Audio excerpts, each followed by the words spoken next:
Eh, Oke, Assalamualaikum warahmatullahi wabarakatuh. Waalaikumsalam Alamin, warahmatullahi wabarakatuh.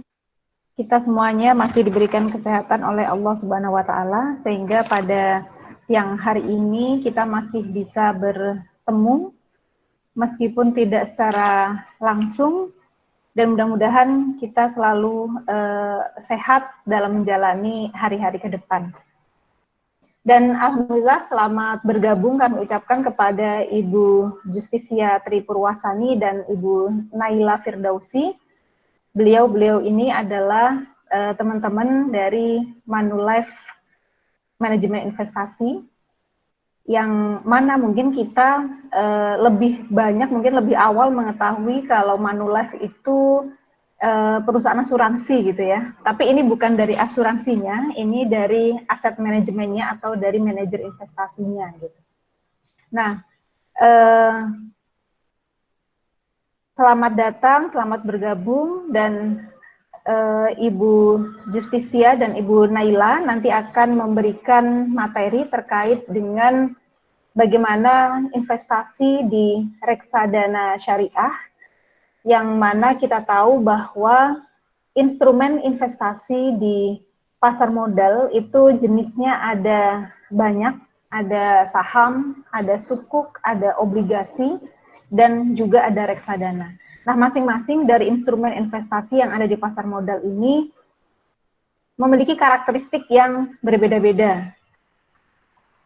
Dan di antara sekian instrumen yang menjadi bentuk instrumen investasi yang ada di pasar modal itu, mungkin yang bisa kita katakan risikonya kecil, kemudian kita tidak harus aktif untuk mengecek pergerakan harganya, itu salah satunya adalah reksadana gitu. Dan reksadana saat ini juga sudah banyak di antara MI-MI yang mengeluarkan produk pengelolaan dana dalam bentuk reksadana syariah.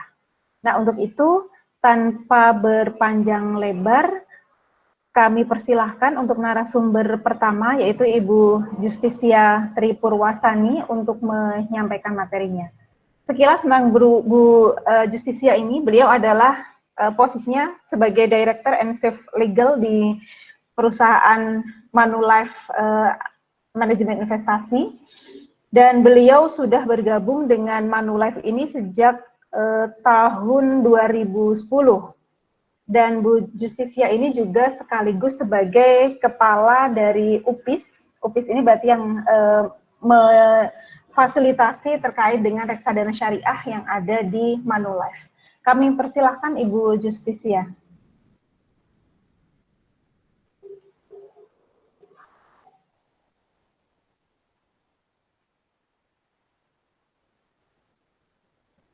Bu Just, silahkan.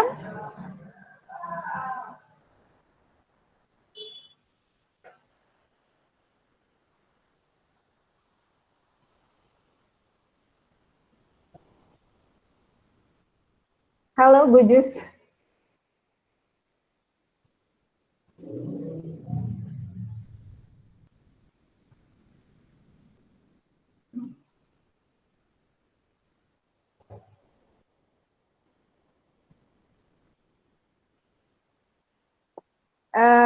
Bentar, saya coba telepon dulu ya. Oke.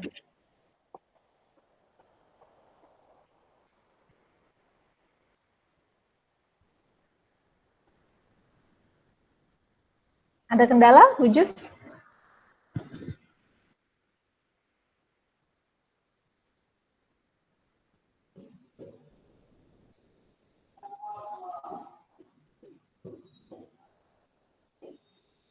Mungkin Bu Naila dulu mungkin.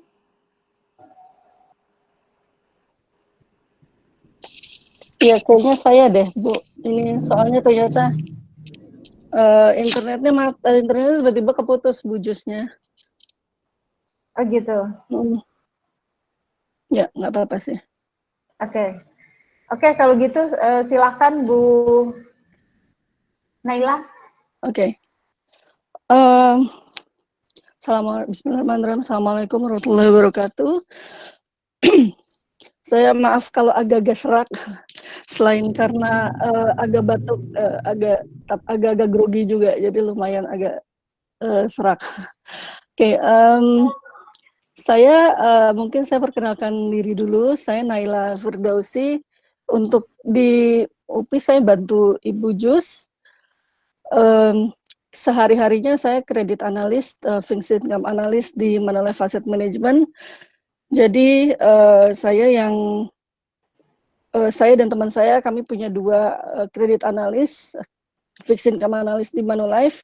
Jadi kami berdua yang meneliti, menganalisis perusahaan-perusahaan mana yang layak untuk diinvestasikan. Jadi mana yang kita bisa beli obligasi atau sukuknya atau depositonya. Jadi bank syariah mana yang kira-kira pantas buat ditaruh, mana yang tidak gitu ya. Demikian juga perusahaan-perusahaan konvensional.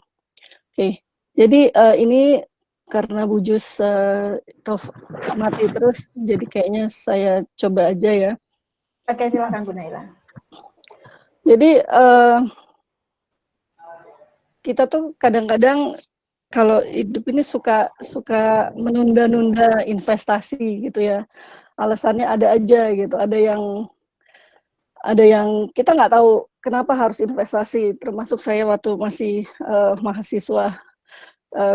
Emangnya harus ya ngapain gitu investasi biasanya buat orang-orang kaya gitu kan, kita suka berpikiran seperti itu. Nah terus juga masih muda ini gitu, ngapain investasi. Nah sebenarnya investasi itu ada yang kenapa harus, karena kita ini punya masa hidup itu ada siklusnya. Waktu kecil masih remaja kita nggak ada pendapatan atau pendapatan dikit. Saya dulu waktu pas masih kuliah, masih SMA, masih suka nerjemahin, jualan segala macam dijual gitu. Nah itu pendapatan, tapi kan nggak banyak. Nanti sesudah kuliah, sesudah lulus kuliah, insya Allah either dapat kerjaan atau punya usaha sendiri. Nah itu kita dapat pendapatan lebih banyak. Habis itu kita akan masuk masa pensiun. Nah, sebenarnya investasi ini untuk nyiapin yang masa pensiun itu, karena kalau sekarang kalau kalau misalnya kita masih sekolah gitu ya, mungkin atau masih mahasiswa, mungkin ada yang sebagian besar dibantu orang tua atau masih dapat beasiswa gitu. Tapi nanti kalau udah kerja kita dapat duit sendiri, nah mulai harus berpikir pas lagi nanti masa pensiun, karena di masa pensiun itu kita nggak dapat pendapatan tapi pengeluaran nggak habis-habis gitu kan. Jadi investasi buat apa? Pendidikan diri sendiri maupun anak. Jadi kenapa saya ada sendiri, kadang-kadang mungkin nanti kita pengen ngambil S2, S3, atau pengen ngambil sertifikat lain untuk profesi, kayak saya sendiri ngambil CFA, itu saya ambil dari tabungan reksadana saya waktu saya ngambil Chartered Financial Analyst. Terus juga untuk hari tua, terus untuk yang lain gitu. Karena kita nggak tahu, tiba-tiba kita nanti pengen jadi apa gitu. Pengen nambah skill apa bisa jadi kan.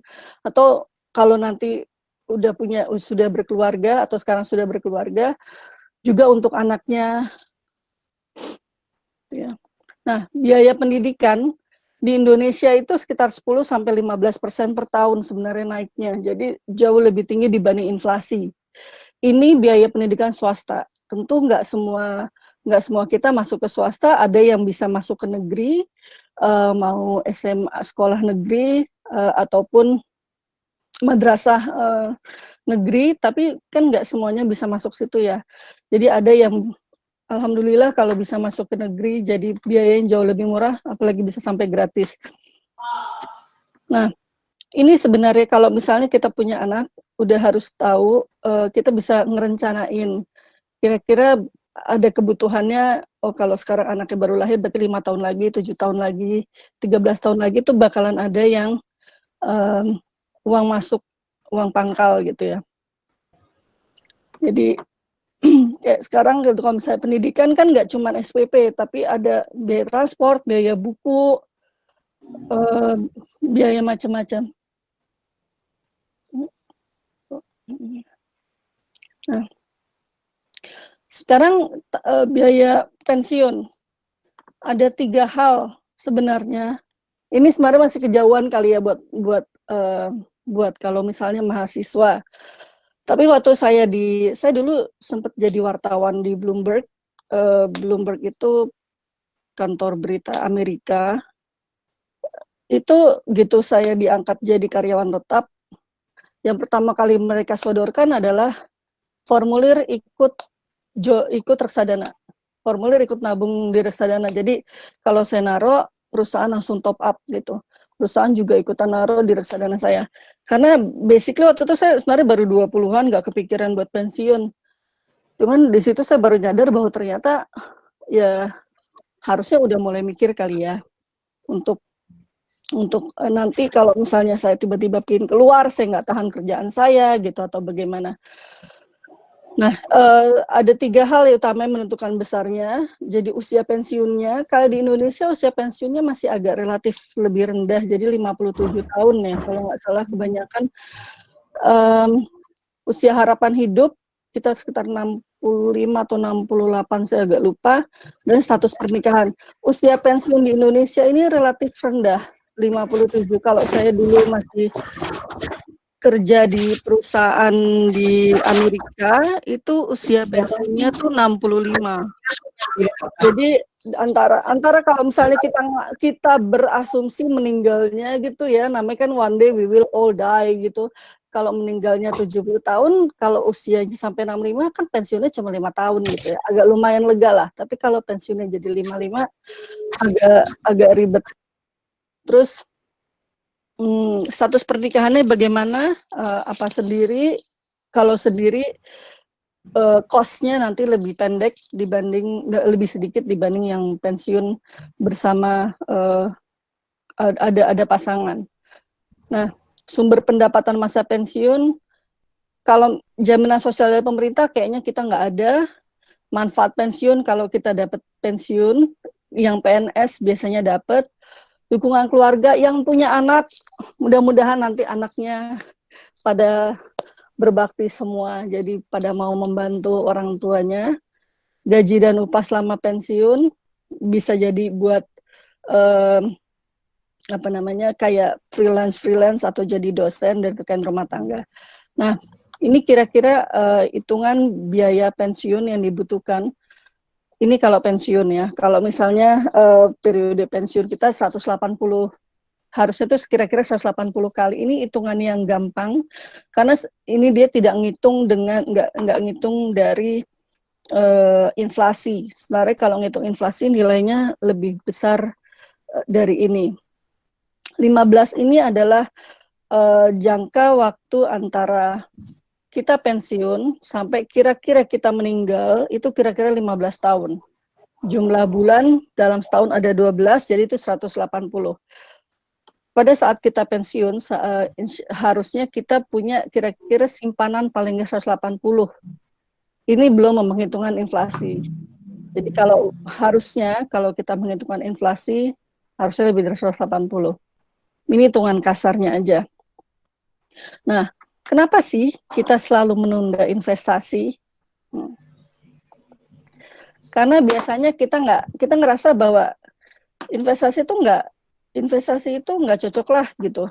Kayaknya buat saya. Dulu saya sih ngerasa gitu waktu awal-awal saya kerja, kayaknya nggak mungkin deh gitu kan bisa investasi, berapa sih pendapatan saya gitu.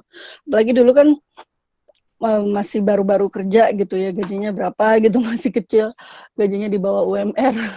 Jadi nggak kepikiran gitu buat punya investasi. Cuman ternyata apalagi jadi wartawan tanya-tanya orang, waktu dulu buka akun reksadana tuh di perusahaan-perusahaan tuh mahal sekali. Sekali buka tuh bisa 30 juta, 40 juta. Jadi dulu pikiran saya, enggak deh, ini kayaknya agak-agak bit too much buat saya. Nggak ada duitnya gitu. Nah, tapi ternyata sebenarnya nanti kita lihat kayaknya kita bisa gitu.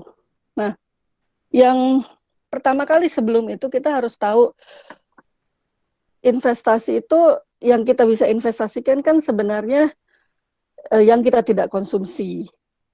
Tapi konsumsi itu kan juga sebenarnya variabel ya. kadang-kadang kita bisa jadi mengkonsumsi yang sebenarnya kita nggak perlu-perlu amat gitu. Jadi sebelum kita mulai, harusnya masing-masing dari kita itu mulai exercise. Pengeluaran kita apa aja sih 3 bulan terakhir? Itu untuk melihat pattern dan untuk melihat mana yang bisa kita hilangkan, mana yang mau nggak mau harus ada nih gitu. Jadi itu yang pertama kali harus tahu. Nah, ini kalau misalnya ngomongin biaya pensiun, kalau pensiun kira-kira makanan yang paling banyak, perumahan paling banyak makanan, karena biasanya perumahan harusnya sudah mulai ini ya, udah rumahnya udah. Nah, ini tadi irit bedanya butuh sama ingin. Irit beli sama jadi kalau misalnya beli barang, kalau mau mahal harus tahu beneran yakin kualitasnya, jadi bisa dipakai lama, bisa kayak gitu. Kalau nggak butuh ya mendingan gak usah beli gitu kan. Jadi harus tahu. Nah, ini sih yang tadi, disiplin diri, catat pengeluaran dan pendapatan selama 3 bulan, review catatan keuangan, dan irit pos pengeluaran yang paling besar. Sebenarnya ini juga untuk bisa exercise. Kalau dulu ya, saya waktu pas masih kerja jadi yang gaji di bawah UMR itu, kalau saya list gitu ya, pendapatan pengeluaran saya, kalau tiba-tiba pengeluaran yang banyak, dan misalnya nggak matching gitu, jadi kita bisa tahu yang bisa kita lakukan mana. Kita nurunin pengeluaran atau kita naikin pendapatan. Nah, kalau naikin pendapatan gimana caranya? Gitu. Jadi kan makanya saya dulu jualan macam-macam gitu kan. Karena mau nggak mau harus naikin pendapatan. Terjemahan, jadi pengajar instruktur lumba-lumba gitu kan. Jadi kan harus nambahin pendapatan kalau memang pengeluarannya nggak bisa. Nah, kalau udah ada kayak gitu, kita udah tahu nih pattern kita sebenarnya bagaimana. Pattern kita untuk ada pendapatan dan pattern bahwa pengeluaran kita kira-kira segini nih. Terus kita juga udah tahu kira-kira tiap ada periode-periode tertentu nggak sih yang kita bakalan ada pengeluaran tertentu. Misalnya kayak saya harus pulang kampung. Itu kan harus dimasukin tuh. Kira-kira kita butuhnya gimana. Nah, habis itu sisanya kita investasikan. Jadi maksudnya, jadi kita kira-kira bisa tahu dana investasinya tuh berapa yang bisa kita investasikan. Nah, alasan ketiga yang orang suka nggak invest adalah kita kadang-kadang nggak tahu gimana caranya. Saya waktu dulu nggak pernah investasi karena saya nggak tahu gimana caranya. Apalagi setelah saya nanya-nanya, ternyata mahal sekali gitu ya. Dulu dulu ya buka rekening akun tuh di Schroders, saya di Schroders, di beberapa yang lain tuh 40 juta gitu minimal. Ternyata enggak gitu. Jadi karena kantor saya tiba-tiba nyodorin reksadana itu, ternyata reksadana itu bisa bukanya nggak segitu gitu. Ini uang itu kan kita harus ngebagi ya. Ada yang buat dibelanjain, itu yang tadi saya bilang consumption, kita harus makan, kita harus ke kantor, kita harus kuliah. Ada yang didonasikan, jangan jadi pelit juga gitu kan. Kalau kita sebagai muslim kan tahu ya bahwa kalau misalnya kita donasikan, mudah-mudahan dapat balasan dari Allah. Malah kan Allah sendiri bilang di Quran bisa sampai 700 kali ya. Matalul ladzina yunfikuna amwalahum fisabilillahi kamathali habbatin dan bla bla, itu kan 700 kali. Terus ditabung dan ada diinvestasikan. Nah, bedanya apa yang ditabung dengan yang diinvestasikan? Ditabung itu untuk ya something yang ini nggak bisa hilang. Jadi kalau saya tahu misalnya tahun depan misalnya saya harus misalnya kalau saya punya anak, saya tahun depan misalnya saya harus bayar sekolah anak. Nah, itu ditabung. Jadi yang pilih yang risikonya paling kecil. Nah, kalau diinvestasikan itu yang bisa nambah sehingga dia di atas inflasi gitu. Karena kan harga barang-barang salah satu tanda bahwa ekonomi suatu negara itu bagus adalah justru inflasi, karena orang berarti kan harga barang naik terus dan orang masih mampu beli ya. Jadi itu ada yang diinvestasikan. Nah, ini kenapa tadi saya bilang investasi itu harus juga karena kalau kita naruh kayak di tabungan saja, kalau misalnya taruh di tabungan saja, itu tergantung. Kalau misalnya kita cuma mau pakai 1 tahun ke depan, selisihnya kan nggak banyak. Tapi kalau misalnya 20 tahun lagi gimana? Kalau kita hanya taruh di tabungan, itu lama-lama kemakan inflasi. Ini contohnya kalau misalnya inflasinya 4,7%. Misalnya kita mau beli barang, hari ini harga daging itu 95.000 gitu per kilo misalnya ya. Hari ini kita bisa beli tuh 195.000. Kalau misalnya sekarang kita asumsikan kita naruh 100.000 masing-masing di bawah bantal 0%, tabungan konvensional 100%, 100.000 bunganya 1% sama investasi. Ini asumsi bunganya agak ketinggian sebenarnya 15%. Tapi oke lah gitu karena 15% itu average apa namanya JCI kalau di exclude yang market lagi jeblok ya. Nah, kalau misalnya kita taruh di bawah bantal 100.000 itu 20 tahun lagi nggak bisa beli 1 kilo dagingnya. Jadi kalau itu paling cuma 1/3 gitu yang nggak nyampe gitu, 1/4 mungkin. Nah, kalau misalnya di tabungan konvensional mungkin jadinya masih bisa belilah setengahnya gitu. Kalau bunganya 1%. Imbal hasil 1%. Ini saya agak interchangeable ya, imbal hasil dengan bunga ya, maaf. Nah, kalau misalnya bisa investasi yang 15%, ya jadinya bisa bagus gitu. Masih bisa kebeli beberapa banyak. Mungkin kalau misalnya saya naruhnya di 8% aja. Bentar ya. Saya ngitung pakai kalkulator. Kalau saya naruhnya 100.000 dengan bunga 8%, terus 20 tahun, kita nggak nambah, jadi future value-nya nanti di 466. Ini kalau misalnya kita naruh 8%, imbal hasil 8%, mau di sukuk pemerintah atau apa gitu, dengan 466 kita masih bisa beli si daging tadi itu 20 tahun lagi insya Allah masih bisa kebeli lah, masih bisa lebih malah. Itu kalau 8%. Terus kalau 6% per tahunnya kira-kira 320. Jadi masih bisa beli gitu. Jadi kesimpulannya kalau misalnya kita punya uang, sebaiknya ditaruh yang di atas inflasi. Jadi harus nyari ini buat yang porsi investasi ya. Kalau porsi tabungan tadi lain lagi ya. Porsi investasi itu nyari yang di atas inflasi. Jadi kalau misalnya inflasinya 4,7, inflasi sekarang sih kemarin terakhir 3 ya. Itu jadi nyari yang di atas itu. Imbal hasil di deposito mudorobah atau inflasi di sukuk pemerintah juga bisa. Jadi kalau misalnya imbalnya di atas 4,7 imbalnya di atas inflasi, maka insya Allah 20 tahun lagi barang yang sama kita beli kita beli sekarang itu masih bisa kebeli lagi 20 tahun lagi. Nah, ini kalau misalnya ini tadi bedanya apa sih nabung sama investasi? Saya punya tabungan tapi saya juga punya porsi investasi.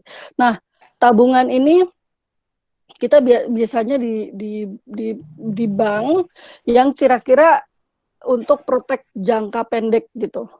Jangka pendek untuk protect kebutuhan saya. Jadi misalnya kebutuhan saya 1 tahun depan apa, nah itu ya udah itu aja yang ditabungin gitu. Paling enggak dia match sama inflasinya. Paling enggak nanti pas gitu ada kewajiban saya bisa memenuhi, itu nabung. Jadi kalau misalnya punya anak yang kira-kira 3 tahun lagi mau masuk sekolah, ya sebagian besar sebaiknya di tabungan gitu.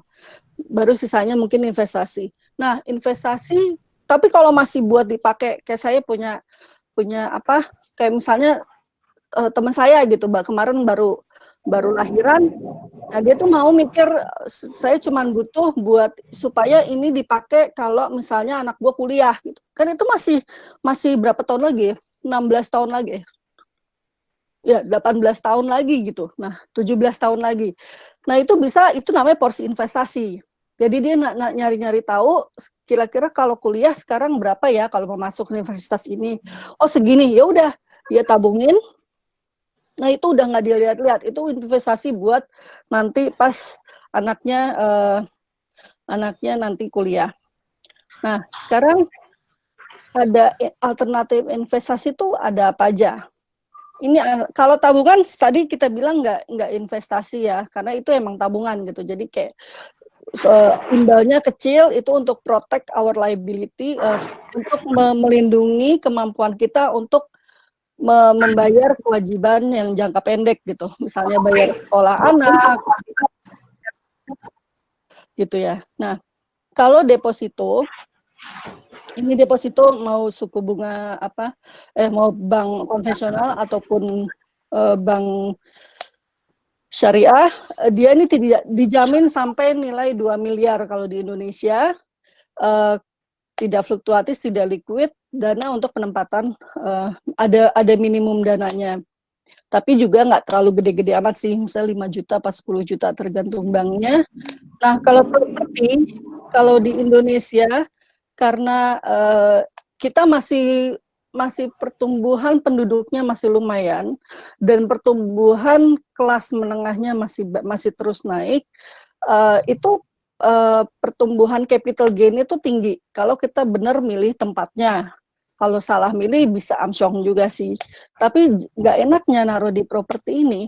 Pertama dananya gede. Kita kalau mau beli rumah kan berapa ratus juta gitu ya sekali beli gitu. Nah, terus ada biaya pemeliharaan dan juga nggak liquid. Kalau tiba-tiba misalnya, waduh ibu saya masuk rumah sakit nih, saya nggak bisa dengan gitu aja jual properti gitu. Lama banget prosesnya. Kalau udah 1 bulan selesai juga udah bagus gitu. Dan juga pertimbangan lokasi. Kalau salah milih parah banget nanti justru bisa hasilnya. Terus emas. Emas ini ada modalnya tapi nggak sebanyak properti. Dia lumayan liquid kalau di Indonesia. Cuman dia itu cyclical ya. Emas juga bisa turun gitu soalnya. Jadi selain bisa naik bisa turun. Emas ini sebenarnya bagus untuk hedging against capital market fluctuation. Jadi kalau marketnya kalau misalnya apa kalau misalnya orang lagi nggak tahu mau ngapain, lagi takut mau perang, pasti yang dibeli emas. Itu jadi ada diversifikasi gitu. Nah, alternatif investasi lain. Cuman masalahnya emas itu kan harganya naik turun ya. Jadi harus tahu juga kira-kira ini udah waktu yang tepat belum sih buat emas. Dan saya satu lagi sih yang mungkin orang suka lupa buat ngomong ya. Saya nggak gitu suka naruh emas lebih karena saya nggak tahu naruhnya gimana gitu. Storing emas itu susah kan. Jadi ditaruh ya harus punya safety deposit box gitu. Cuman punya safety deposit juga deg-degan terus gitu kan. Nah, yang berikutnya adalah pasar modal. Nah, pasar modal ini yang sebenarnya kita mau ngomongin hari ini sih. Jadi ada beberapa alternatif. Ini nggak semuanya ya. Sebagian saja saham. Potensi imbal hasilnya lebih tinggi, tapi fluktuasi tinggi. Dana untuk pembelian 1 lot saham. Jadi minimum paling nggak sekali beli itu 100 gitu. 100 saham, nggak bisa beli satuan. Waktu untuk mantaunya kita harus mantau dan ada pengetahuan pasar dan makroekonomi, termasuk juga pengetahuan tentang perusahaan yang kita beli. Nah, kalau misalnya untuk obligasi atau sukuk, fluktuasi harga tidak setinggi saham, tapi tentu potensi imbalnya lebih rendah. Tapi berarti potensi risikonya juga lebih rendah ya. Dananya besar, karena kalau sukuk itu kecuali sukuk retail pemerintah, biasanya tuh minimum kalau sukuk itu 1 miliar. Jadi kalau sukuk atau obligasi itu kalau mau beli 1 miliar. Bisa sih beli ketengan tapi harus lewat bank biasanya. Ini cuma buat orang-orang yang punya deposito biasanya di atas 300 atau 500 juta. Biasanya bisa beli lewat banknya masing-masing. Tapi spread antara bid offer jadi gede banget. Jadi ya agak susah ya. Nah, kalau reksadana itu sebenarnya kumpulan dari saham dan kumpulan dari obligasi atau kumpulan dari obligasi. Jadi ada reksadana yang reksadana saham, dia naruh-naruh di saham, ada reksadana sukuk, dia naruh-naruh di sukuk, ada reksadana pasar uang, dia naruh-naruhnya di deposito. Nah, reksadana ini liquid, jadi kalau misalnya kita mau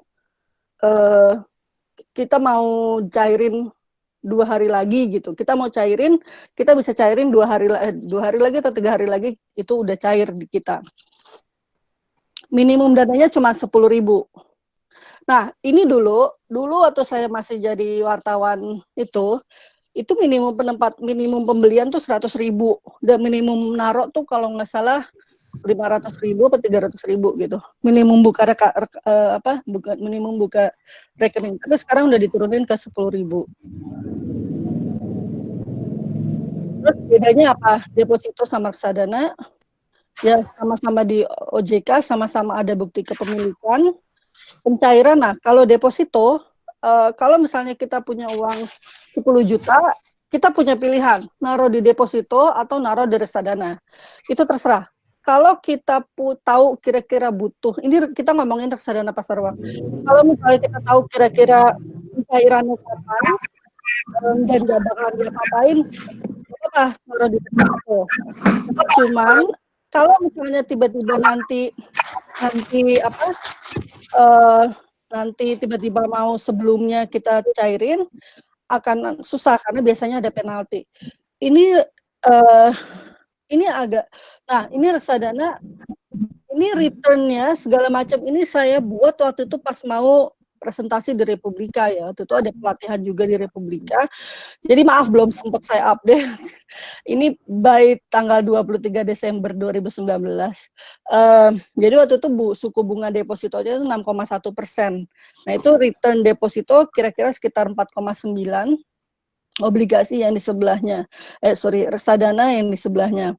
Nah, sekarang pasti bilang, sekarang kan hancur banget ya. Ini mungkin udah turun ya reksadananya, kategori imbal-imbal dari reksadananya. Nah, kalau misalnya kita belum pernah investasi, mau nabung, udah ada nih tabungannya, kira-kira cukup lah gitu. Saya mau ada porsi investasi.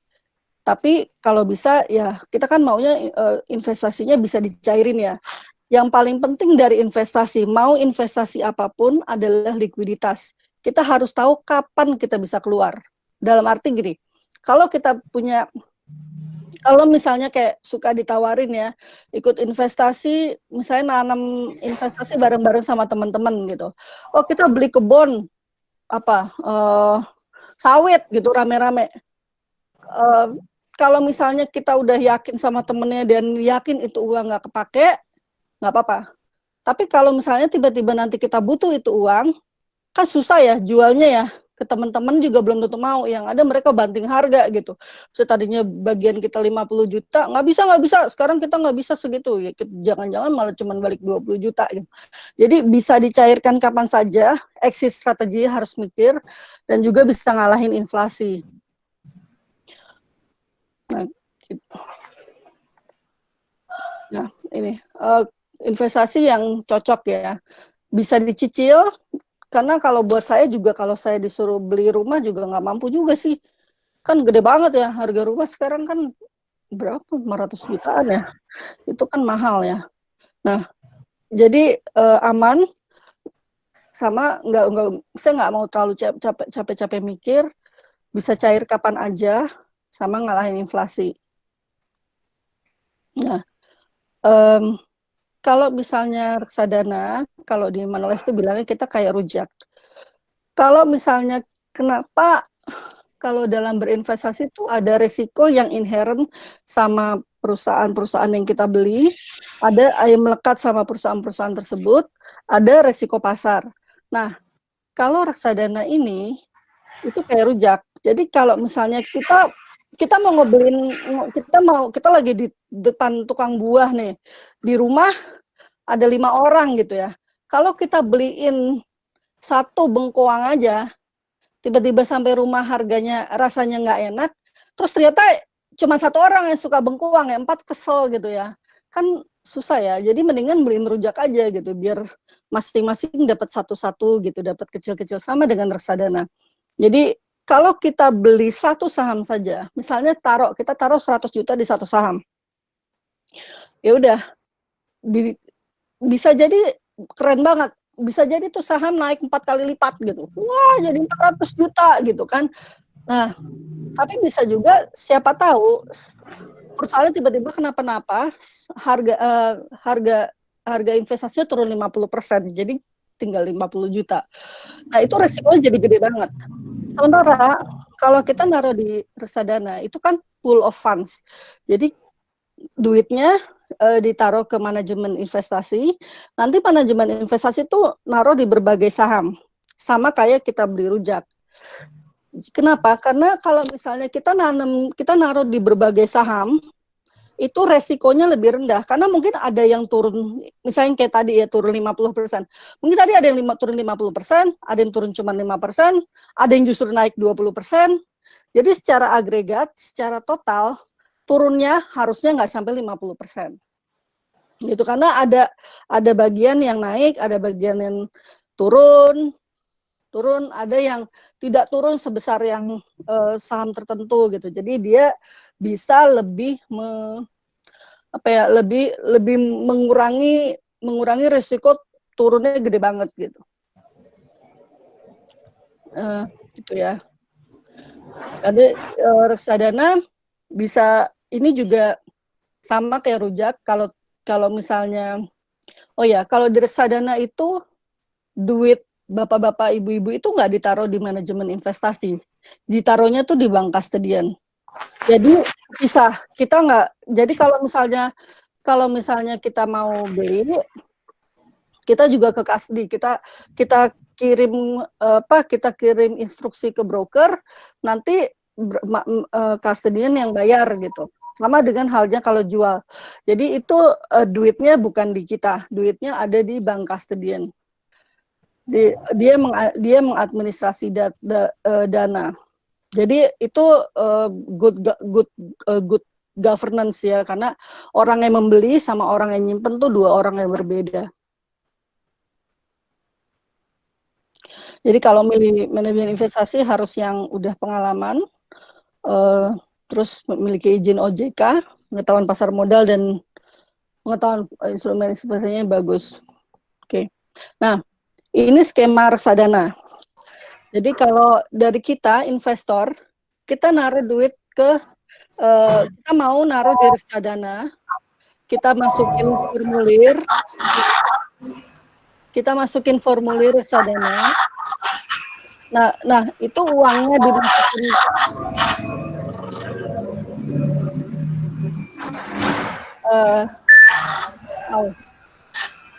Ini yang masuk siapa ya? Tolong dilihat. Nah, ini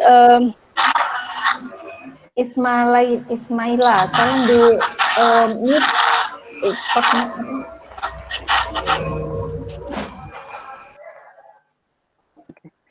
Oke, gitu. Thank you. Nah, jadi kayak misalnya uang yang kita taruh untuk reksadana, setelah kita bayar itu ditaruh di bank custody itu, jadi abis itu nanti manajemen investasi yang invest. Habis itu ditaruh di saham, di obligasi, di deposito. Nanti kita dapat nih bukti penyerahannya, bukti investasinya, namanya bukti unit penyertaan reksadana. Biasanya kalau di Manulife karena sudah online bisa langsung dilihat besoknya atau 2 hari sesudahnya. Karena kalau misalnya kita beli hari ini, yang tercermin adalah kalau misalnya kita belinya belinya di atas jam 1, kita baru dihitung di yang hari berikutnya. Ini untuk fairness buat semua orang. Oke, keunggulan reksadana terjangkau ya. Tadi investasi cuma 10.000, ini udah diturunin. Tadinya 100.000, tapi kayaknya karena di Indonesia masih banyak yang belum investasi, jadi sayang kalau nggak diperlebar. Jadi sebenarnya investasi itu harusnya nggak cuma buat orang-orang kaya aja sih, harusnya bisa buat kita semua dari mulai kuliah gitu. Teman saya ada yang anaknya masih SD udah udah beli reksadana. Nah, ini diversifikasi karena kayak tadi saya bilang portfolionya isinya dari berbagai aset. Terus saya sendiri nggak investasi langsung saham karena saya nggak punya waktu buat buat apa namanya buat buat milihin saham-saham sendiri gitu. Saya kan punya kerjaan ya, jadi ya udahlah saya beli reksadana biar fund manajernya aja yang mikir. Saya ngurusin kerjaan saya sendiri. Gitu. Jadi aman karena dikelola yang tadi saya bilang uangnya diadministrasi oleh bank kustodian dan diawasi oleh OJK. Bukan objek pajak, jadi hasil investasi reksadana kalau sudah ada NAV, itu NAV-nya udah nggak dipotong pajak lagi karena kalaupun ada pajak, misalnya kayak pajak atas imbal hasil dari sukuk atau pajak imbal hasil dari deposito atau pajak di atas bunga itu sudah dipotong sebelum dimasukkan ke nilai aktiva bersih pajaknya, aktiva bersih reksadananya. Ini liquid bisa dicairkan kapan saja. Nah, ini yang harus ingat ya. Kadang kalau misalnya kita nanti kalau misalnya kita punya uang nih, jangan sampai lupa untuk nyisihin investasinya dulu. Jadi kayak misalnya kira-kira berapa sih sebenarnya? Mungkin 10% paling tidak. Dulu sih orang pada bilang 10%, kalau saya sih cenderung mungkin sekarang 15-20-an kali ya, kalau bisa. Tapi kalau nggak apa-apa. 5-10% is a very good way to start. Kenapa dibilangnya kayak gitu? Kalau kita udah capek-capek kerja, kita udah capek-capek nerjemahin, kita udah capek-capek ngajar, masa sih nggak ada yang dikasih ke kita gitu kan? Kalau kita beli, misalnya kita beli makanan, kan kita bayar yang bikin makanan. Kalau kita beli baju, kita kan berarti bayar yang bikin baju kan. Kalau kita jalan-jalan, berarti kita bayar yang bikin travel agent atau hotel-hotel yang tempat kita tinggal. Nah, masa kita nggak dapat sisanya sih gitu?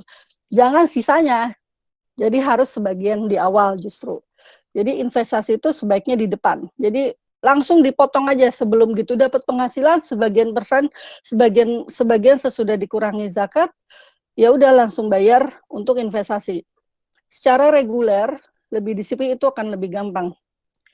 Misalnya kalau kita investasi 100.000 saja per bulan selama 20 tahun. Itu hasilnya. Kalau kita taruh di tabungan yang nyaris 0%, kira-kira hasil investasinya nggak jauh-jauh dari 20 juta.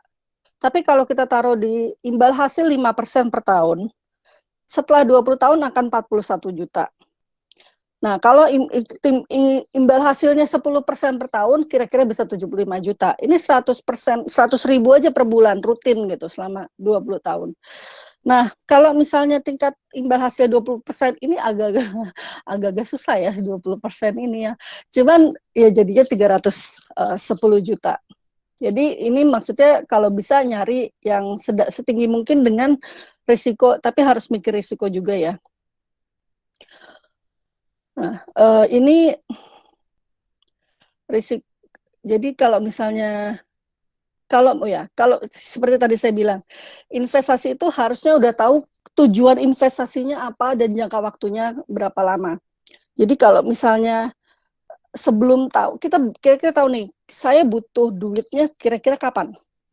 Kalau saya butuh duitnya buat pensiun dan saya umurnya masih 25 tahun, of course masih lama. Jadi saya bisa ngambil profil risiko yang di atas dengan kelas aset yang sesuai. Tapi kalau misalnya saya bilang saya butuhnya ini kira-kira tahun depan buat bayar sekolah, ya beda ya, jenis profil risikonya jadi harus yang rendah sekali. Prosta, ini kemarin diminta proses investasi reksadana sebenarnya kayak apa sih? Ini secara umum. Jadi pertama menghubungi perusahaan manajer investasi atau bank yang menjadi agen penjual efek reksadana. Terus menghubungi ini kalau beli ya, untuk pembelian pertama. Terus mengisi formulir, terus nanti habis itu kita ada formulir yang harus diisi, transfer rekening ke rekening reksadana, udah terus dapat konfirmasi. Itu sih. Kalau misalnya, kalau pengalihan, kalau di Manulife di Klik Mami, kalau kalau di beberapa aset manajemen termasuk kami itu bisa switching. Jadi misalnya kita belinya reksadana pasar uang dulu gitu, semuanya. Nanti abis itu kalau kita mau pindahin tinggal klik aja di internetnya, tinggal langsung switch gitu. Oke, saya ke berikutnya ya. Nah, kalau penjualan kembali itu maksudnya kayak redeem gitu, kayak narik deposito kan kita bilangnya kita cairin. Nah, kalau reksadana tuh bilangnya dijual kembali. Jadi bapak-bapak, ibu-ibu ngejual lagi ke manajemen investasi yang manajemen investasinya. Nanti bikin formulir penjualan atau kalau di internet tinggal diklik aja mau jual balik, nanti dananya masuk dalam beberapa hari.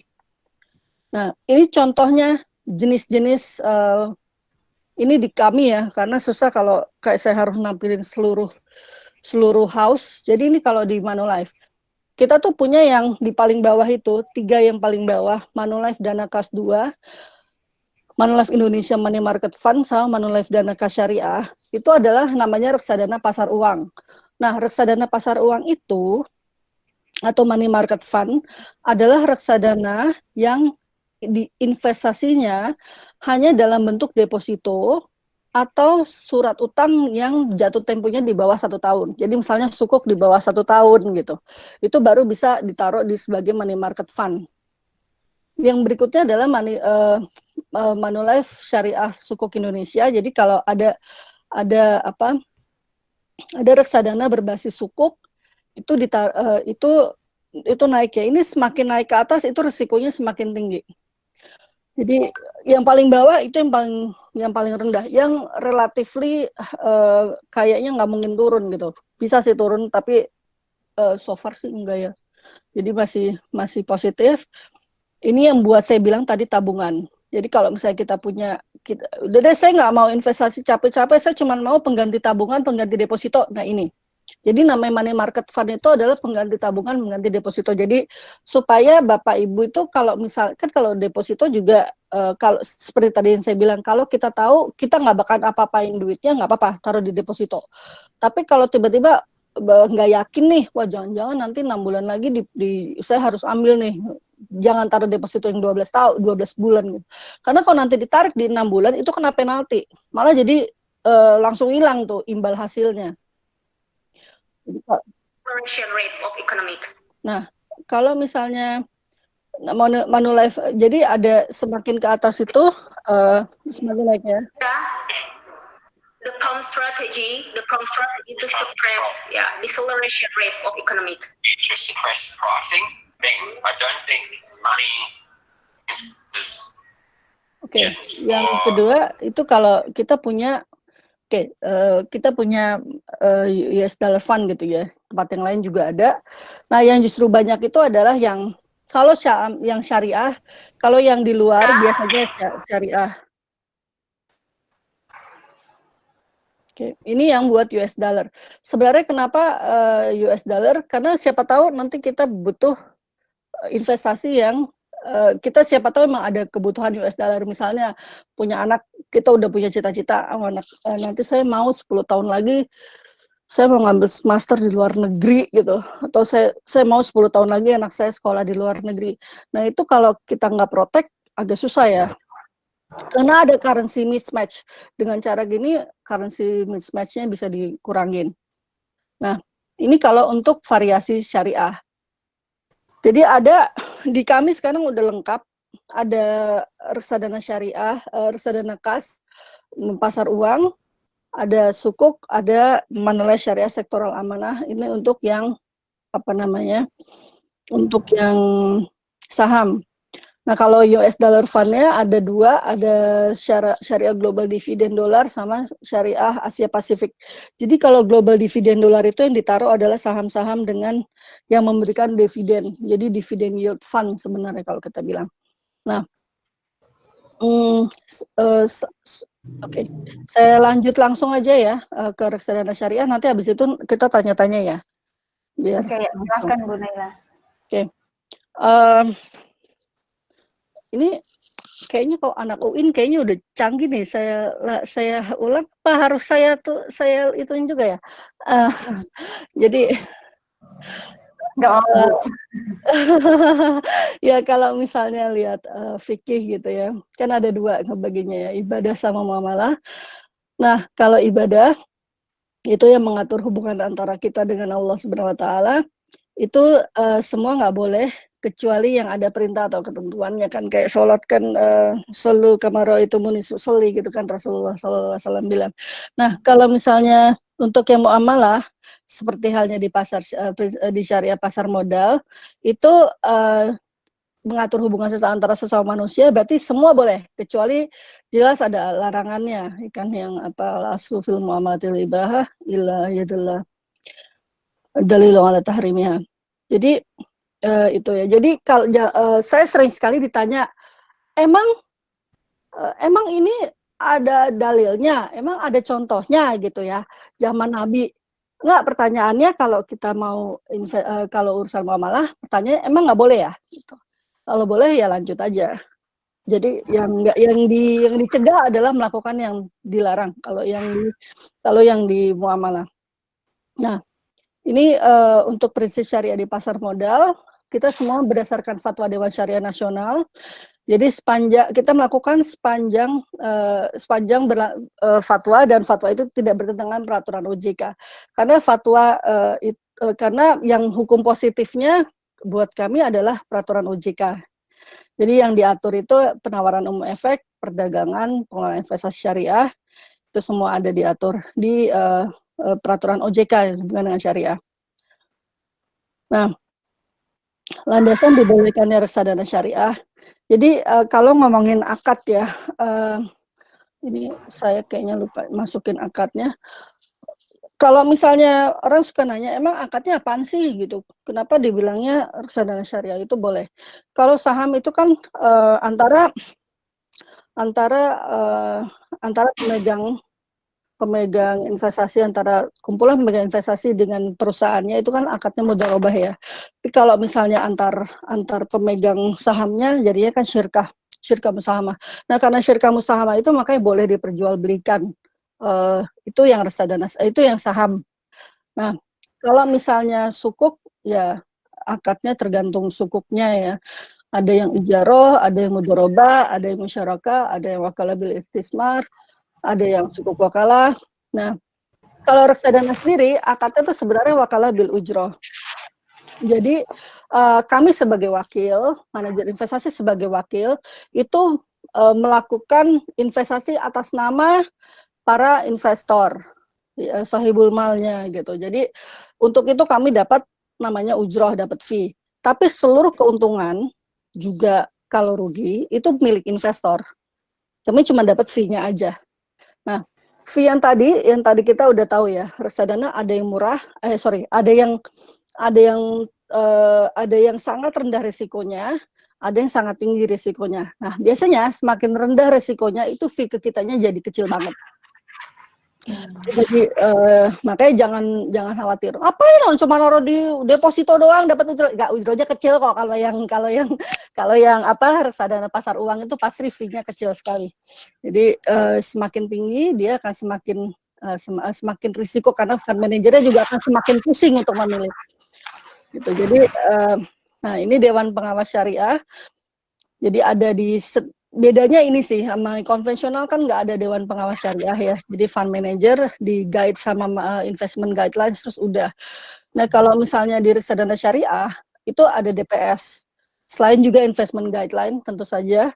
Jadi tugas Dewan Pengawas Syariah ini mengawasi, memberi nasihat, memberikan pertimbangan untuk pemanfaatan dana sosial. Ini. Jadi dia bertugas baik sebelum maupun sesudah peluncuran reksadana. Jadi kalau sebelum peluncuran reksadana, DPS-nya biasanya ngeliat tuh, oh ini tujuannya apa, ini instrumennya apa aja. Nanti kalau misalnya sesudah diluncurkan juga ada monitoring. Oh berarti investasinya masih sesuai atau enggak. Itu monitornya dilakukan oleh Dewan Pengawas Syariah. Ya, penyelesaian portfolio saham, monitoring sama purification. Jadi yang disaring sahamnya, terus juga monitoringnya, investasi yang tadi saya bilang, investasinya masih sesuai dengan sih, jangan-jangan ada yang udah keluar dari daftar efek syariah tapi masih ada. Nah ini juga biasa suka ditanya sama DPS. Terus purification, karena bedanya adalah di reksadana syariah tuh ada tafrikul halal anil haram. Jadi yang harus dipisahkan antara pendapatan yang halal dengan yang haram. Kalau kayak misalnya giro gitu, kita ada rekening penampungan karena banyak investornya kan nggak cuma yang muslim ya, ada yang hanya punya rekening itu. Jadi untuk mempermudah mereka, kita tampung juga di rekening-rekening yang tidak yang bank konvensional. Nah itu kan ada jasa giro. Jasa giro itu udah nggak dihitung di NAB, udah langsung nggak. Jadi gitu pasti pindahin ke rekening investasinya untuk diinvestasikan para manajer di bank kastodian, itu yang jasa gironya nggak dihitung. Nah jasa giro ini harus dikeluarkan. Yang kalau lihat tuh Fatwa 123 ya, tentang pendapatan yang tidak dapat, penghasilan yang tidak dapat diakui sebagai pendapatan, itu pendapatan non halal. Nah, yang tadi seleksi portfolionya reksadana ini, kalau misalnya yang reksadana konvensional nggak ada nih kayak begini-begini aturannya. Udah pokoknya asal saham ya bisa gitu kan, asal sukuk bisa. Nah, kalau reksadana syariah bedanya itu tadi ada core business screeningnya, jadi nggak boleh yang bisnis-bisnis yang dilarang oleh agama, misalnya kayak judi, riba, atau memproduksi atau mendistribusikan barang-barang yang diharamkan, misalnya kayak alkohol gitu kan nggak boleh ya. Terus atau juga memproduksi atau mendistribusikan atau menyediakan jasa dan barang yang membawa mudarat, misalnya kayak rokok, itu nggak masuk. Jadi sementara di Indonesia ini, jadi mungkin suka ada yang nanya, kenapa beda ya antara antara kinerja saham, kinerja indeks keseluruhan dengan indeks syariah. Ini pertanyaan paling sering. Kenapa reksadana yang konvensional seringkali lebih tinggi naiknya dibanding yang reksadana syariah? Karena ada perbedaan ini. Jadi saham-saham banknya, kalau yang di konvensional, di indeks harga saham gabungan itu komposisinya gede. Nah, reksadana itu biasanya fund manager itu dia itu akan mirroring. Jadi dia akan mencoba untuk gimana caranya supaya kira-kira sama nih gerakannya sama si BCI, indeks harga saham gabungan itu. Nah, kalau misalnya di IHSG-nya ada rokok-rokok, ada bank konvensional yang gede-gede market cap-nya, sementara di yang indeks harga saham syariahnya nggak ada gitu. Jadi indeks saham syariah kan banknya cuma dikit ya, baru bank BRI Syariah, bank tabungan BTPN Syariah, sama saya lupa, PNBS, Panin Dubai Syariah gitu. Jadi nggak banyak banknya, terus dia juga nggak ada rokok gitu. Jadi beda, pergerakan sahamnya beda. Bisa jadi lebih tinggi, bisa jadi lebih rendah. Nah, kalau sukuk, investasinya sukuk yang tidak bertentangan dengan prinsip syariah di pasar modal. Jadi juga sama dengan pasar uang syariah, hanya bisa ditaruh di bank-bank syariah atau unit usaha syariah, untuk di bank yang konvensional yang menyediakan jasa di unit usaha syariah. Seperti tadi saya sudah bilang bahwa bedanya di reksadana syariah ini ada purifikasi. Jadi hasil investasi yang diberikan, yang sudah kita terima sebagai nilai aktiva bersih, itu sudah dikeluarkan dari bagian pendapatan yang mengandung unsur non halalnya, sudah dikeluarkan. Jadi nah ini pendapatan dapat terjadi dari jasa giro maupun dividen. Nah ini biasanya sudah dikeluarkan. Semuanya udah dikeluarin. Jadi untuk yang mengandung bunga sudah langsung dikeluarkan, masuk. Gitu aja sih. Ini laporan Dewan Pengawas Syariahnya. Dia ada laporan berkala ke OJK mengenai monitoring portfolio reksadana, proses purifikasi, dan dana purifikasinya berapa, dan penggunaannya. Ya, itu aja. Kalau misalnya saya sering bilang bahwa kenapa harus mikirin masa depan, karena di Quran juga kan kalau kita sering baca ya kisah-kisah Yusuf terutama yang bahwa hidup itu pada dasarnya selalu cyclical. Kadang kita lagi nggak ada duit, ya udah inget-inget aja nanti kalau kita udah naik di atas, kalau kita lagi punya lebih, tolong dipisahkan, diinvestasikan, karena nanti turun lagi gitu. Jadi hidup gimana pun juga memang ada siklusnya, kadang naik, kadang turun, kadang naik, kadang turun, kadang naik, kadang turun. Mudah-mudahan akhirnya naik terakhirnya. Terus gitu. Itu aja sih Bu. Terima kasih. Oke, terima kasih.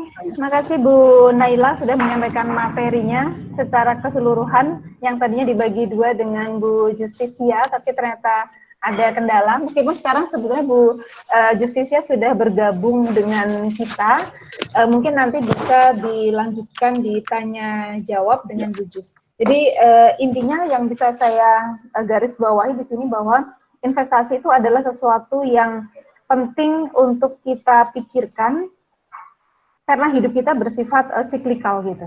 Kita tidak tahu apa yang akan terjadi besok dan di masa yang akan datang, makanya salah satu hal yang bisa kita pertimbangkan untuk bisa memiliki masa depan yang harapannya akan menjadi baik itu salah satunya adalah dengan investasi. Dan pilihan investasi itu tidak selalu mahal, tapi bisa juga investasi itu dengan nilai nominal yang kecil, bahkan 10.000 ya Bu, kalau untuk reksadana di sini, itu kita sudah bisa untuk memiliki instrumen investasi. Gitu.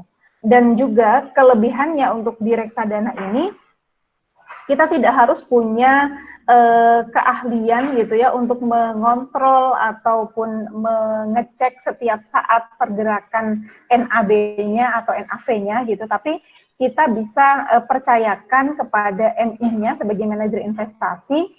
Yang penting kita memang memilih manajer investasi yang sehat dan memiliki kinerja yang baik gitu. Insya Allah dengan memilih manajer investasi yang baik, investasi kita, reksadana kita juga akan memiliki kinerja yang baik. Gitu. Nah, itu yang menjadi catatan penting, kenapa pentingnya kita memiliki investasi, karena hidup kita memang sifatnya siklikal. Kita nggak ada yang menduga bahwa misalnya kondisi saat ini muncul virus yang ternyata sedemikian mengganggu berbagai sendi kehidupan manusia. Gitu. Oke, langsung saja kami buka pertanyaan untuk teman-teman, baik dosen ataupun mahasiswa yang ingin bertanya, kami persilahkan. Langsung saja.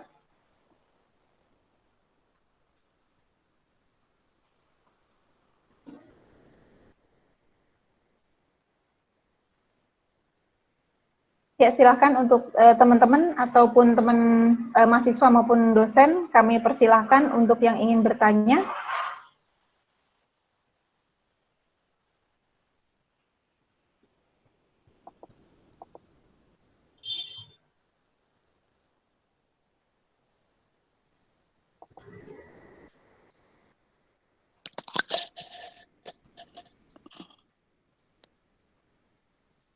Boleh yang mau kirim via WA di grup juga boleh yang ingin bertanya.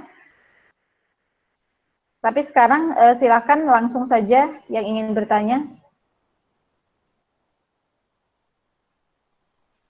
Mungkin untuk mengawali strategi ya Bu, kalau untuk memulai investasi reksadana, apakah dengan kondisi yang sekarang ini, kita lihat kan marketnya mungkin sedang terkoreksi sangat dalam secara umum untuk industri pasar modal, apakah untuk kita memulai investasi reksadana itu ini adalah momentum yang bagus gitu? Gimana menurut Bu Naila? Iya sih. Kalau saya pribadi ya, saya sendiri biasanya kalau lagi jelek-jelek kayak gini justru mulai nambahin investasinya. Jadi kayak tadi gitu misalnya saya bilang investasi itu harus kita biasanya pay myself first. Tiap bulan saya sisihkan berapa persen dari pendapatan saya taruh di reksadana gitu ya. Karena saya nggak punya waktu buat buat jalanin sendiri. Jadi saya nggak punya waktu buat beli saham sendiri, saya nggak punya waktu buat lihat-lihat ini karena udah ada kerjaan. Nah, kalau di luar yang itu biasanya kalau lagi kayak gini paling enak emang kalau punya duit sih. Ini lagi semuanya lagi pada deep discount gitu ya. Jadi kalau ada terserah mau beli saham langsung juga silakan, tapi kalau nggak tahu bisa lewat reksadana, terserah sama siapa, sama kita alhamdulillah, kalau yang lain juga nggak apa-apa. Itu dulu tuh kalau misalnya saya baca buku-buku tuh ada yang bilang tuh when you smell blood on the street buy stocks, justru gitu. Jadi kalau misalnya udah pada berdarah-darah, semua orang pada udah ini bagaimana, nah itu mungkin udah saatnya udah lihat-lihat. Saya sendiri sih kita kemarin turun di bawah 4.500 saya udah mulai beli reksadana, udah mulai beli akumulasi lagi gitu. Jadi karena kan yaitu tadi bahwa kalau misalnya kita beli lagi jelek, lagi kayak sekarang kan sebenarnya harganya lagi jelek banget ya. Ini kita bisa beli nanti resiko buat turun, namanya saham kan naik turun gitu ya. Tapi kalau turunnya udah banyak kan harusnya di bawahnya ini udah lumayan dikit ya. Gak kayak kita beli pas lagi 6.000 gitu. Jadi kalau saya bilang sih iya. Saya sendiri juga beli sih, jadi ya. Tapi tentu saja bisa jadi turun lagi, bisa jadi we never know gitu. Tapi paling nggak risiko penurunannya udah lebih kecil dibanding pas kemarin kita beli. Nanti kalau harganya udah naik kenceng banget ya udah terserah. Mau udah pikir udah cukup jual silakan. Tapi kalau mikirnya ini masih buat nanti buat pensiun ya udah alhamdulillah kan sempat beli yang sekarang lagi murah gitu. Oh ya, ini ada yang bertanya juga nih Bu. Saya berinvestasi juga di sukuk dan saham. Ketika terima dividen atau kupon, saya akan taruh di reksadana pasar uang atau PT. Sebaiknya ya mungkin nih. Apakah itu termasuk tindakan tepat atau terlalu berisiko? Gitu? Pendapatan tetap maksudnya. Sebaiknya kalau dia berinvestasi di reksadana ini, reksadana yang pasar uang ataukah yang pendapatan tetap? Tergantung itu dividennya mau dipakai apa ya. Gini, kayak misalnya dividennya mau dipakai sebentar lagi, bisa taruh di reksadana pasar uang. Jadi misalnya, hasil dividennya mau saya pakai, misalnya saya harus pulang kampung gitu. Saya kan nggak tahu ya jumlahnya berapa gitu. Saya, misalnya pulang kampung tapi ibunya rumahnya di Inggris gitu kan, jauh ya. Nah itu kan kalau kita biar yakin nggak turun ya taruhnya di reksadana pasar uang. Tapi kalau itu kita kira-kira nggak mau pakai, misalnya kita nggak pakai deket-deket waktunya, ya udah taruh di yang lain aja, taruh di saham sih kalau saya. Mungkin sekarang ya lagi murah banget. Kalau saya sih akan naruh di saham lebih daripada naruh di reksadana ditaruh di reksadana pasar fixed income juga oke, reksadana sukuk juga bagus karena kayaknya sih ini kan ekonominya lagi jelek ya. Kalau ekonominya lagi jelek berarti suku bunga nggak bakalan naik. Gitu aja. Kalau ekonominya jelek, most likely malah mungkin ada penurunan suku bunga lagi. Kalau rupiahnya terus-terusan bertahan ya. Kalau rupiah jelek lagi ya nggak berani lah diturunin lagi gitu. Cuman kalau secara umum, kalau kita ngesampingkan masalah rupiah, itu kalau ekonomi lagi jelek, semua kontraksi, banyak pengangguran, pemerintah harusnya nggak naikin suku bunga. Nah itu bagus buat reksadana pasar pendapatan tetap, reksadana fixed income. Kalau mau saham, lihatnya yang jangka waktunya lebih panjang lagi ya. Karena ini sih saya rasa harusnya sih bisa rebound sih gitu kan. Cuman reboundnya kapan we never know gitu. Cuman tergantung, again seperti yang tadi saya bilang, sebelum investasi harus tahu tujuannya apa dan kapan uangnya akan kita pakai. Ini tadi ada yang nanya soal reksadana, apakah ada yang US dollar? Ada. Nah, reksadana Manulife itu untuk yang syariahnya justru yang paling besar itu adalah Manulife Syariah Asia Pasifik ya. Itu Mancaf itu tapi emang agak besar, minimum bukanya itu $10.000. Nah, saya lupa top up-nya berapa ya. Dan minimum bukanya itu nggak bisa langsung transfer aja, harus datang ke Manulife. Jadi harus Eh, Oh, kenapa nggak boleh ada reksadana syariah yang di bawah $10.000? Karena ini adalah peraturannya OJK. Jadi gini, reksadana dengan US dollar yang bisa cuma 10.000. Ini ada kok reksadana saham syariah yang 10.000 di reksadana saham syariah ya. Saya cek dulu ya. Oke, kalau misalnya reksadana syariah US dollar minimum berapa duitnya itu? 10.000 US dollar. Kenapa 10.000 US dollar? Karena ada namanya currency hedging sebenarnya di sini kan. Jadi takutnya kalau dibuka ke semua orang pada kaget karena rupiah fluktuasi currency kan parah ya. Dan ini naruhnya di luar negeri gitu. Jadi kadang-kadang kalau tiba-tiba ekonominya satu negara itu kena ya turunnya bisa dalam banget gitu. Jadi makanya cuma dibuka untuk mereka yang dibilang sophisticated investor, untuk yang reksadana luar negeri. Ini juga ada yang bertanya ya, saya sudah join reksadana Manulife, dalam hal ini produk MSSA. Mengapa dalam pengelolaan reksadana sahamnya dilakukan di bank kustodi konvensional ya? Apakah hal tersebut tidak bertentangan dengan prinsip dari DSN MUI? Gitu? Kalau misalnya bank kustodinya itu, dulu kan pas dibuka emang nggak ada bank kustodi yang full syariah ya. Dan kalau fatwanya dan peraturan POJK-nya juga bisa ditaruh di bank kustodi yang menyediakan jasa syariah. Jadi itu udah dipisahkan di merekanya juga. Jadi kayak kita di bank konvensional kan ada yang konvensional tapi ada unit usaha syariahnya kan. Nah itu juga dengan di bank kustodi juga ada yang kayak gitu. Jadi dia sendiri udah bisa misahin sih. Kenapa? Karena waktu itu belum ada. Terus ya itu karena untuk kalau kita nunggu sampai ada jangan-jangan nggak jalan-jalan gitu kan. Itu jadi yang ada asal dia memenuhi prinsip melakukan semua kegiatannya sesuai dengan prinsip syariah. Ada panduannya dari OJK. Kalau sekarang Bank Mandiri Syariah juga sudah itu ya punya bank baru ya.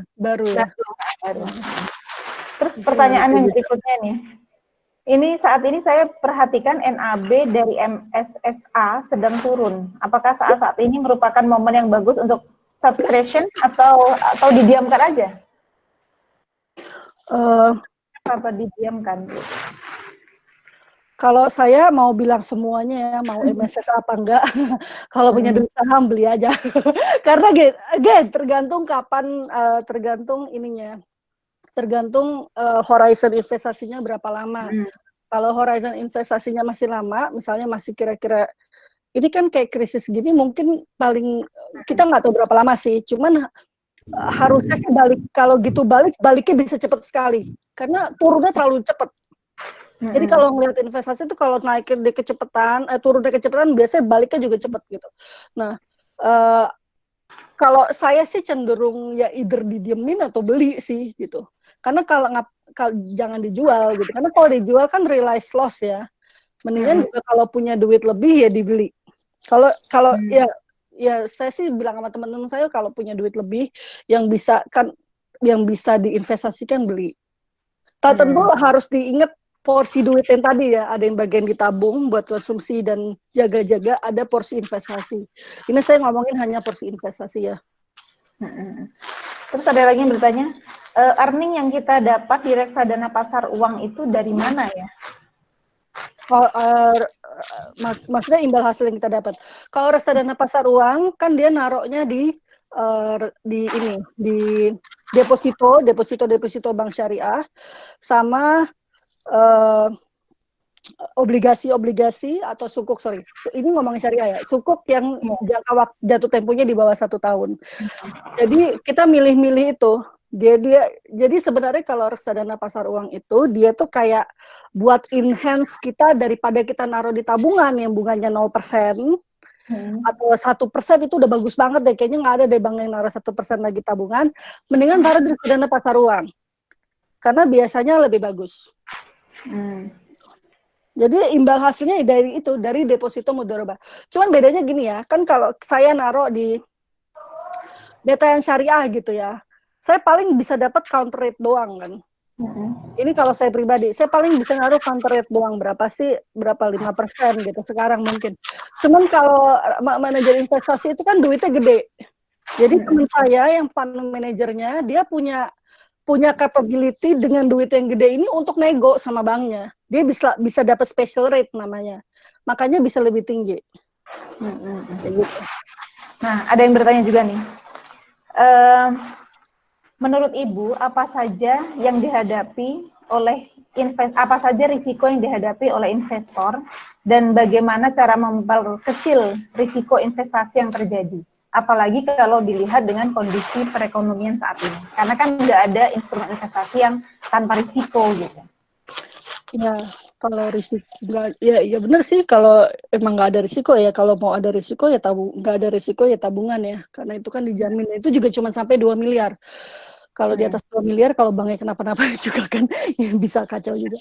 Nah, jadi kalau misalnya risiko itu kan ada yang sistemik nggak sistemik ya. Jadi kalau misalnya ada risiko yang sehubungan dengan kayak sekarang ini banyak risiko yang nggak spesifik gitu resikonya. Jadi semua orang jual aja gitu seluruh dunia gitu. Harusnya jadi kalau belajar investasi apalagi udah antar negara, itu tuh kita harusnya ada namanya diversifikasi investasi. Kenapa Indonesia itu banyak nerima duit dari luar, banyak sahamnya, terus sukuknya, obligasinya tuh banyak harganya naik, karena orang-orang di luar negeri juga naruh di kita. Alasannya adalah biasanya kalau ke ekonomi di Eropa resesi atau apa, yang di Asia harusnya bisa naik kan, jadi dia bisa offset, makanya bisa diversifikasi, semua orang pada diversifikasi. Tapi kalau lagi krisis kayak gini, itu diversifikasi korelasinya jadi satu gitu, semua orang korelasinya sama, langsung lepas semua. Nah itu resiko yang mau nggak mau kita bisa terima. Ada resiko yang spesifik, kita resiko pada jenis saham tertentu, sektor tertentu, atau perusahaan tertentu. Jadi kalau misalnya kita naruh di satu saham, kita investasi hanya di satu saham, atau kita investasi hanya di satu sektor, resikonya jadi gede sekali. Tapi kalau kita bisa menyebarkan investasi kita di berbagai perusahaan dengan berbagai jenis karakteristik industrinya, itu risikonya akan lebih rendah. Karena korelasinya nggak mungkin satu kan, harusnya. Ada normal korelasinya nggak satu, jadi ada yang naik, ada yang turun, ada yang naik, ada yang turun gitu. Kalaupun ada yang turun, mungkin turunnya nggak sebanyak yang lain gitu. Jadi kalau dilihat, kalau misalnya resiko yang spesifik, cara mengurangi resikonya adalah lewat diversifikasi. Mau diversifikasi sendiri atau diversifikasi belinya reksadana, karena reksadana udah macam-macam ya. Gitu. Jadi kalau misalnya tapi kalau resikonya yang semua orang kena ya itu resiko sih, mau gimana lagi gitu. Mau beli kemana juga semua dijual. Itu sih kalau ngomongin resiko. Cara paling bagus untuk menurunkan resiko itu diversifikasi. Emas itu tadi ada yang nanya ya soal emas. Emas itu kita nggak ada reksadana emasnya sih, karena again susah. Kalau kita beli emas kan namanya MI banyak banget ya belinya ya, bisa 1 miliar naruhnya di mana? Itu ada masalah tertentu gitu, masalah lain lagi gitu dalam storage, akan sangat ribet. Jadi kita nggak punya. Terus kalau mau beli emas secara pribadi untuk diversifikasi boleh. Jadi karena emas itu biasanya kalau market lagi jelek, orang takut, orang pasti larinya ke emas. Kalau lagi perang, orang takut, orang larinya ke emas. Itu aja terus. Tapi mahal banget kayaknya. Ya, tapi nanti kalau marketnya lagi bagus, emasnya bisa turunnya parah. Gitu aja sih. Jadi harus tahu, itu bagus buat diversifikasi. Jadi kalau kita punya emas, kita punya di capital market, harusnya sih naiknya nggak terlalu banyak, turunnya juga nggak terlalu banyak gitu. Karena kan saling meng-offset satu sama lainnya. Terus kalau untuk bagi pemula nih Bu, yang mungkin dia masih belum ngerti betul tentang instrumen investasi gitu, dia sebaiknya bisa memulai investasi itu dari mana ya, dari instrumen apa gitu? Kalau saya dulu waktu ini pengalaman saya pribadi ya, karena waktu saya dulu di Bloomberg juga saya nggak ngerti mau saya naruh duit di mana gitu kan. Disodorin form reksadana 401k, karena dulu perusahaan saya perusahaan Amerika. Itu saya nggak tahu itu mau diapain gitu. Akhirnya saya nanya, ini saya apain ya? Ini apaan Hmm. gitu? Saya nggak pernah lihat beginian gitu. Terus saya bilang, ya udah kalau kamu nggak tahu, naruhnya di reksadana pasar uang dulu. Karena itu tuh kayak tabungan. Jadi kalau misalnya naiknya nggak banyak, turunnya nggak banyak. Tapi palingnya kita udah tahu ada feel-nya gitu loh investasi. Nanti kalau udah pedean dikit, bisa tuh naruh sebagian dari reksadana itu di switch. Jadi misalnya udah kekumpul misalnya 10 juta apa 20 juta gitu ya misalnya ya. Ya udah sebagian aja, ada yang sebagian di switch ke reksadana saham, ada yang sebagian di switch ke reksadana fixed income, bagian investasinya, bukan bagian tabungan ya. Bagian tabungan tetap di reksadana pasar uang aja. Untuk unit penyertaan yang syariah, apakah dibolehkan untuk yang non-muslim membelinya? Boleh dong. Banyak banget yang non muslim juga sih. Karena kan emang secara agama kita kan emang boleh ya bermuamalah sama yang non muslim. Nggak ada masalah sih. Justru bagus malah kalau banyak mereka di syariah, bukan? Jadi meningkatkan kerja instrumen syariahnya ya, gitu. Ya, jadi lebih bagus. Sebanyak kayak misalnya kemarin saya punya teman Yahudi di Amerika juga, dia bilang bahwa dia naruhnya justru di syariah fund, tapi yang di Dubai. Kalau untuk Mami sendiri nih yang di Manulife Asset Management ini, khusus yang syariah ada jenis reksadana apa aja Bu yang khusus syariah? Yang tadi ya yang syariah ada itu saham tadi ada yang udah saya tutup ya ininya ya. Sebentar. Mana ya? Ini masih ada nggak sih ininya? Di ininya udah hilang ya? Saya masih share. Nah, ini masih kelihatan nggak ya di layar? Enggak kayaknya. Udah enggak ya? Bentar.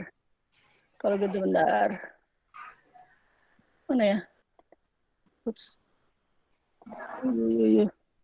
Oh, ini dia.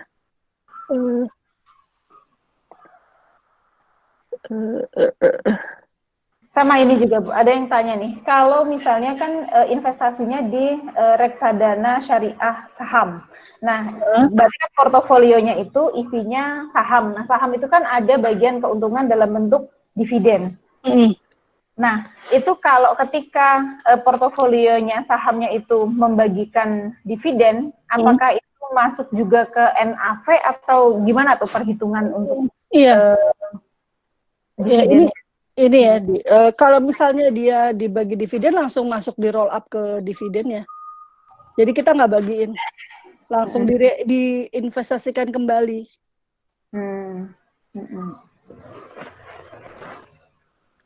Ini kalau misalnya ini udah kelihatan nih slide-nya. Ya. Jadi kalau di kami ada ini sih, Manulife Syariah, Manulife MDK yang pasar uang.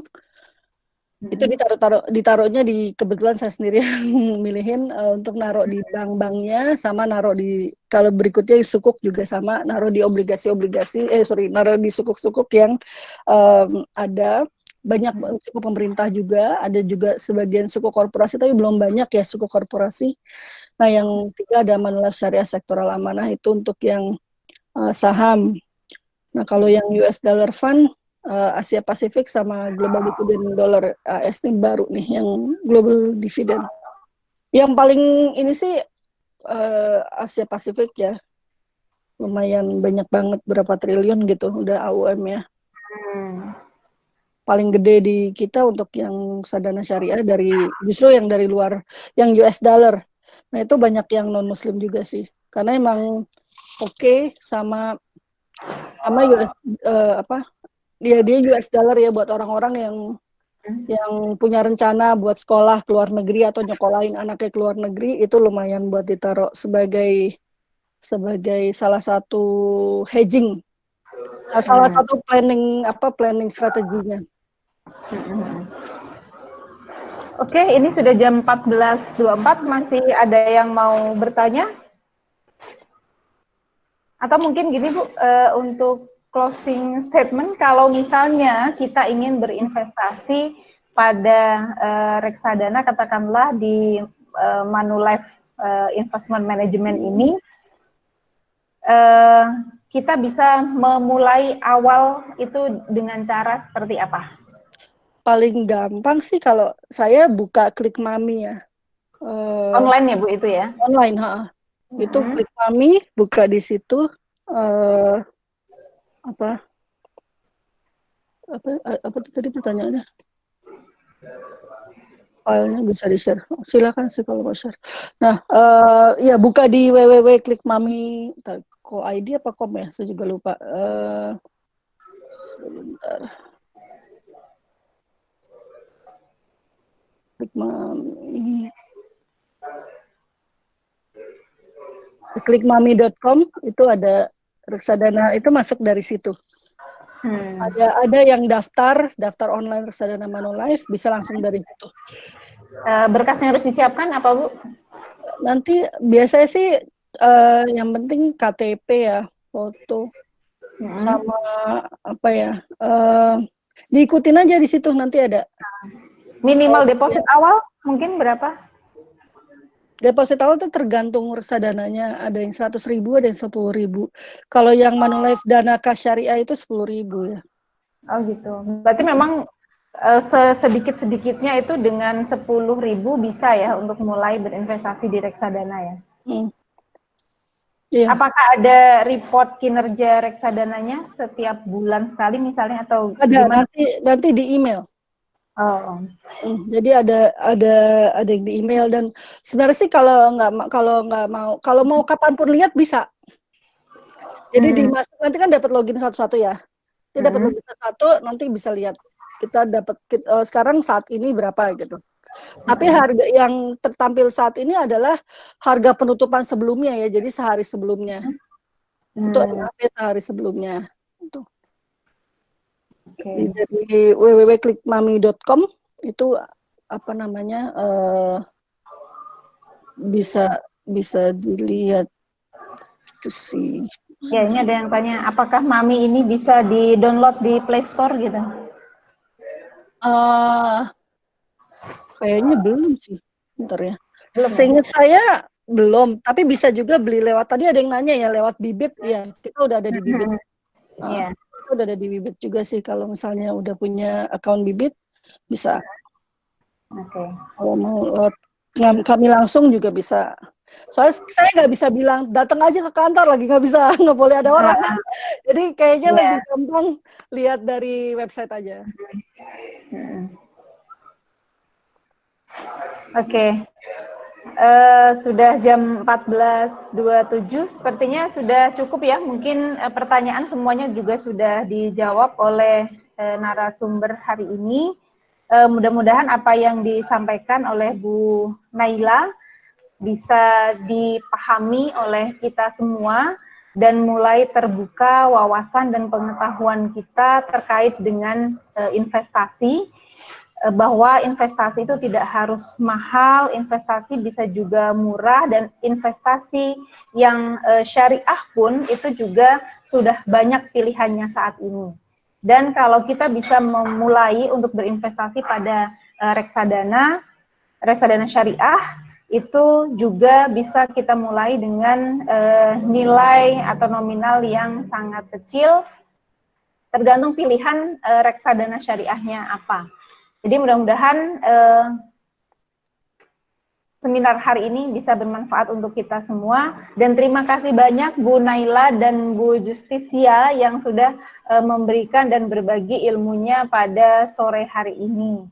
Sehat selalu untuk kita semua. Materi sudah di-share di grup WA, dan rekamannya juga nanti record dari kegiatan kita hari ini juga bisa dilihat di YouTube, dan mudah-mudahan kita masih bisa bertemu lagi di lain kesempatan.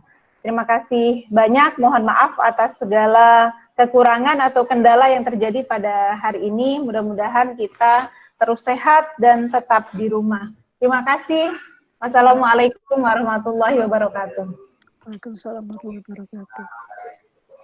Sertifikat nanti akan dikirim ya oleh panitia ke email masing-masing. Ya, Bu. Makasih ya Ibu. Sama-sama. Terima kasih, Bu. Saya pamit ya. Oke, terima kasih Bu Nay. Udah. Assalamualaikum. Salam. Izin.